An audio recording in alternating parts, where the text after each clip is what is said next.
বেড়াতে গিয়ে সকালে বেরোনোর আগে পেটটাকে একটু ভরিয়ে নিই, তারপর সারাদিন চোখের খিদে মেটাতে এতটাই ব্যস্ত থাকি যে পেটের খিদের কথা আর মনেই থাকে না। তাই সাথে থাকা বিস্কুট, বেকারি আইটেম, চিড়ে মুড়ি, মিষ্টি, ফল এইসব যা হাতের কাছে পাই তাই দিয়েই সারাদিন চলে যায়।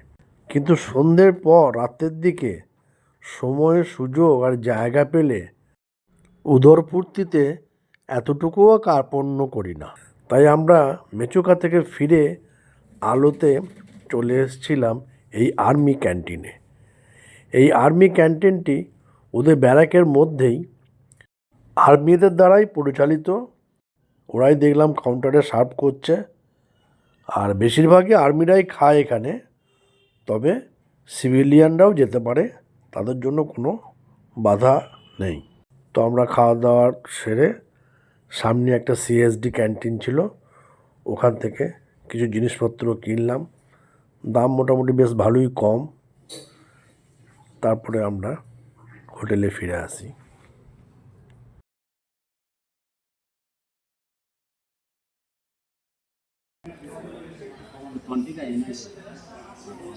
খুব ভালো অভিজ্ঞতা।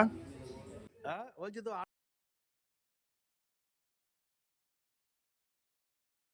सब खत्म, मुझे आपको खाना, हम लोग खा लिया। आपने खा लिया तो हम খুবই ভালো অ্যাম্বিয়েন্স, খুব ভালো লাগলো। আর আজকের খাবারটা আমার এই যে ভাই বাসবের স্পন্সর্ড।